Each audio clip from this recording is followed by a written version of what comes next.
Bank Nifty का ये 1 minute का चार्ट है आपके सामने। देखिए, आज मैं आपको यहाँ पे एक्सप्लेन करूँगा थोड़ा सा लॉजिक कि हमें किस तरीके से ट्रेड पकड़नी चाहिए। ठीक है, और आज मैंने किस तरीके से ट्रेड पकड़ा।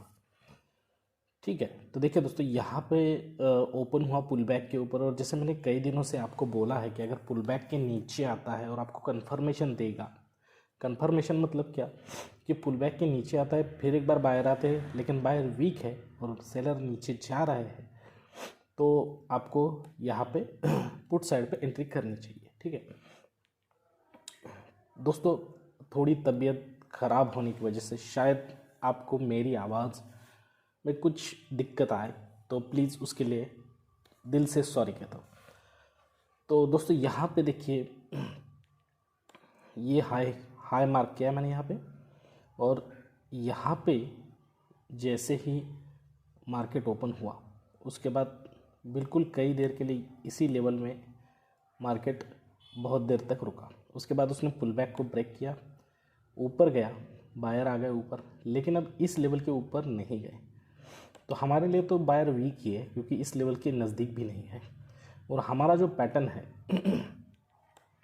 जो इस तरीके से ऊपर जाके अगर ऊपर नहीं जाता है, ठीक है, इस लेवल को ब्रेक कर देगा, तो आप यहाँ पे एंट्री कर सकते हो। ठीक है, तो ये पैटर्न यहाँ पे भी बना है, देखिए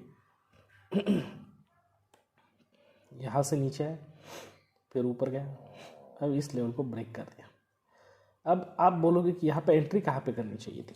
देखिए, अब प्रैक्टिस होने के बाद आपको ये जो ग्रीन कैंडल बनी है उसको दूसरी जो रेड कैंडल बनी है ग्रीन कैंडल के बाद, उसमें एंट्री कर लेनी चाहिए थी। तो यहाँ तक आते आते आपके 25 पॉइंट बन जाते। ठीक है, अब मेरे एक्सपेक्टेशन ये बिल्कुल भी नहीं थे कि मार्केट नीचे जाएगा। मुझे पता था, मैं आपको पहले भी कई वीडियो में बोल दिया हूँ कि मार्केट प्लस रहने वाला है। ठीक है, निफ्टी के बारे में मैं बोला था कि सप्लाई हो गया है शुरू, लेकिन बैंक निफ्टी के बारे में नहीं बोला था। तो बैंक निफ्टी के बारे में मैंने आपको बोला था कि इस पुल बैक के लेवल पे सब कुछ डिपेंड है, क्योंकि कई दिनों से इस पुल बैक के लेवल पे टिका हुआ है। देखिए, अब यहाँ तक आया नीचे, उसके बाद यहाँ से ऊपर गया, फिर नीचे नहीं आया, मतलब सेलर वीक हुए, फिर बायर आए, फिर सेलर। अब हमें जो एंट्री करनी है दोस्तों, वो इस मूविंग एवरेज के नीचे कॉल के लिए नहीं एंट्री करनी है कभी भी, ये बात ध्यान में रखिए। देखिए, कॉल सक्सेस हो सकता है लेकिन रिस्की भी हो सकता है। परफेक्ट कॉल आपके लिए कौन सा होगा? लेवल्स पे जाके जब कंफर्मेशन मिलता है, लेवल्स मतलब सपोर्ट, रेजिस्टेंस, पुल बैक।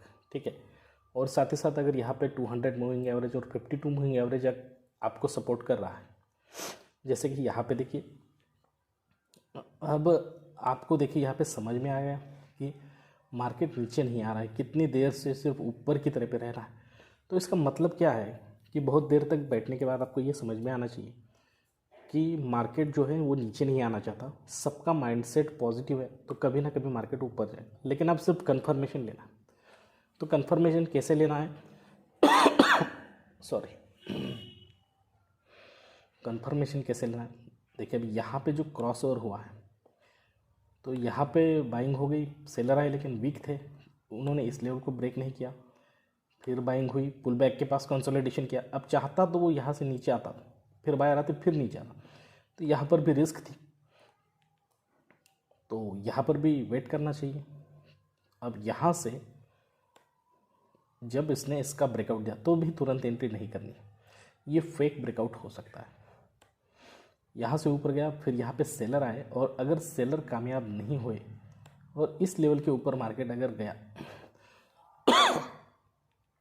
देखिए यहाँ पे गया इस लेवल के ऊपर, तो आपकी एंट्री यहाँ पे हो जानी चाहिए।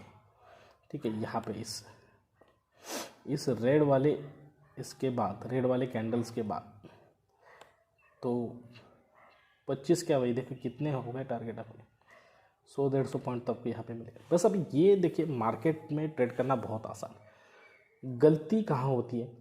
देखिए, हर एक इंसान गलतियों से ही सीखता है, मुझसे भी आज भी गलतियाँ होती है। तो ऐसा नहीं है कि मैं भी बहुत ज़्यादा परफेक्ट हूँ या फिर कोई भी ज़्यादा परफेक्ट होता है। तो गलतियों को एक्सेप्ट करें, उस पर काम करें, उस पर सोचें। ठीक है, तो कल जो मुझसे गलती हुई थी उसकी वजह भी मैंने सोची, और उसकी वजह थी कि इम्प्रॉपर एंट्री। एनालिसिस बिल्कुल परफेक्ट था, बस एंट्री लेने में जल्दबाजी की। तो आज मैं बहुत देर तक रुका, कम से कम देखिए यहाँ तक आप देख सकते हैं कितने बजे यहाँ से नीचे आ गया इस ग्रीन कैंडल के बाद 9:45 उस वक्त मैंने एंट्री ले ली। ठीक है, तो बहुत ज़्यादा कंफर्मेशन करने के बाद एंट्री ले ली। और देखिए ये जो 25 पॉइंट का जो मैं टारगेट बोलता हूँ वो इसलिए बोलता हूँ कि इस तरीके की घटना आपके साथ हो सकती है अगर आप 100-150 पॉइंट के लिए रुकेंगे। मैं ये नहीं कह रहा हूँ कि वो आगे भी जा सकता है। मैंने अपने कॉल में 25 पॉइंट बुक करने के बाद कई बार उस कॉल को 400-500 पॉइंट ऊपर बढ़ा हुआ देखा है, लेकिन देखिए वो अलग बात है, उसके बारे में मैं नहीं बात करूँगा। और देखिए यहाँ पे आते आते कितने ज़्यादा पॉइंट्स आपको मिले। अब यहाँ पे 15 मिनट में जाके सपोर्ट और रेजिस्टेंस बिल्कुल वही रखा है। अब आपको समझ में आ गया कि मैंने पुल बैक, सपोर्ट, रेजिस्टेंस वही क्यों रखा, क्योंकि मुझे पता था कि इस लेवल पे नीचे कुछ बन नहीं रहा है, तो हमारी साइकोलॉजी के हिसाब से यहाँ तक मार्केट जल्दी नीचे नहीं आने वाला। ठीक है, अब देखिए कल के लिए बिल्कुल वही सपोर्ट रेजिस्टेंस रहेंगे। अब कल मार्केट ओपन होता है और अगर यहाँ से नीचे आता और दोबारा बाइंग की कैंडल्स बना रहा और आपको कंफर्मेशन मिलता है, तो ये आपके लिए बिल्कुल सही ट्रेड बनेगा। क्यों? क्योंकि देखिए जब वो नीचे आ रहा है तो यहाँ पे कैंडल्स अवेलेबल होंगी, जिनके स्टॉप लॉसेस वो भी हिट करेगा, ये पहली साइकोलॉजी लेवल पे। ठीक है, अगर तुरंत ऊपर की तरफ बाइंग दे रहा है तो थोड़ा रिस्की हो सकता है, तो आपको जल्दी ट्रेड नहीं लेना चाहिए, क्योंकि यहाँ पे कोई कैंडल भी नहीं है और रेजिस्टेंस पास है। अगर यहाँ से नीचे आ रहा है और यहाँ से ऊपर घूम रहा है तो आप तुरंत उसमें एंट्री ले सकते हो। और मतलब मैं पुल बैक तक की नहीं बात कर रहा हूँ, यहाँ तक भी आए और यहाँ से आपको प्रॉपर ऊपर जाते हुए दिखाई दे रहा है तो आप एंट्री कर सकते हो। अब दोस्तों ये हो गया पुल बैक की लेवल को मैंने जो रखा है यहाँ पे, वो इसीलिए रखा है कि ये पुल बैक बहुत ही इम्पोर्टेंट है। और जैसे मैंने कहा कि अभी भी मार्केट में डिमांड, और जो यहाँ पे डिमांड और सप्लाई एनालिसिस के हिसाब से इस लेवल को ब्रेक नहीं करना चाहिए था। जैसे ही इसने इस लेवल को ब्रेक किया है उसके बाद से लेके यहाँ तक देखिए वीक डिमांड शुरू है अभी। तो अब अगर कल मार्केट ऊपर चला जाता है इस तरीके से, फिर नीचे नहीं आ रहा है, और जैसे मैंने कई दिनों से आपको बोला है कि जब तक इस रेजिस्टेंस लेवल के ऊपर मार्केट नहीं जाएगा और कंफर्मेशन नहीं देगा, आपको स्ट्रॉन्ग डिमांड देखने को नहीं मिलेगी। अगर ऐसा नहीं होता है, उसके अपोजिट होता है, मार्केट यहाँ से नीचे आता है, ऊपर पुल बैक की तरफ जाता है, लेकिन अब ऊपर नहीं जा रहा है और ऊपर से नीचे आ रहा है, देखिए बहुत ज़्यादा फॉल आपको नीचे देखने को मिलेगा। जैसे ही मार्केट इस तरीके से नीचे आएगा बहुत ज़्यादा फॉल आपको देखने को मिलेगा। तो दोस्तों यहाँ पे मैंने आप सभी को समझा तो दिया कि किस तरीके से सपोर्ट और रेजिस्टेंस लेवल पे और 1 मिनट के हिसाब से हमें ट्रेड किस तरीके से लेना चाहिए और किस तरीके से ट्रेड बनेगा। अब चलिए ज़रा सेंसिबल में जाता हूँ।